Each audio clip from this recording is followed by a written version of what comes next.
आप सबको जय मसीह की। आज का वचन प्रकाशित वाक्य अध्याय 8। जब उसने 7वीं मुहर खोली तो स्वर्ग में आधे घंटे तक सन्नाटा छा गया। तब मैंने उन 7 स्वर्गदूतों को देखा जो परमेश्वर के सामने खड़े रहते हैं, और उन्हें 7 तुरहियां दी गई।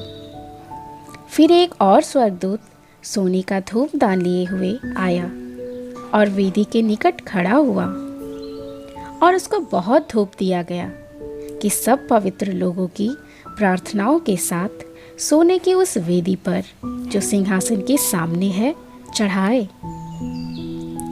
उस धूप का धुआं पवित्र लोगों की प्रार्थनाओं सहित स्वर्गदूत के हाथ से परमेश्वर के सामने पहुंच गया। तब स्वर्गदूत ने धूपदान लेकर उसमें वेदी की आग भरी और पृथ्वी पर डाल दी, और गर्जन और शब्द और बिजलियां और भूकंप होने लगे। तब वे 7 स्वर्गदूत जिनके पास 7 तुरहियां थी उन्हें फूंकने को तैयार हुए। पहले स्वर्गदूत ने तुरही फूंकी और लहू से मिले हुए ओले और आग उत्पन्न हुई और पृथ्वी पर डाल दी गई, और पृथ्वी की 1/3 जल गई और पेड़ों की 1/3 जल गई, और सारी हरी घास भी जल गई।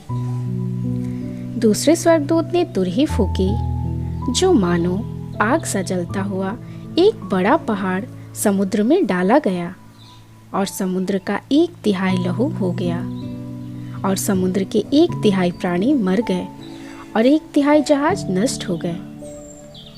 तीसरे स्वर्गदूत ने तुरही फूंकी, और एक बड़ा तारा जो मशाल के समान जलता था स्वर्ग से टूटा और नदियों की 1/3 पर और पानी के सोतों पर आ पड़ा। उस तारे का नाम नागदौना है, और 1/3 पानी नागदौना सा कड़वा हो गया, और बहुत से मनुष्य उस पानी के कड़वे हो जाने से मर गए।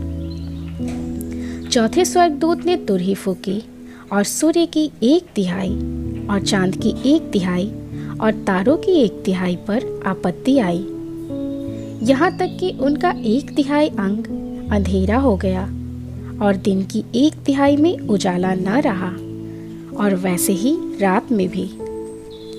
जब मैंने फिर देखा तो आकाश के बीच में एक उकाब को उड़ते और ऊंचे शब्द से यह कहते सुना, उन 3 स्वर्गदूतों के तुरही के शब्दों के कारण जिनका फूंकना अभी बाकी है, पृथ्वी के रहने वालों पर हाय हाय हाय।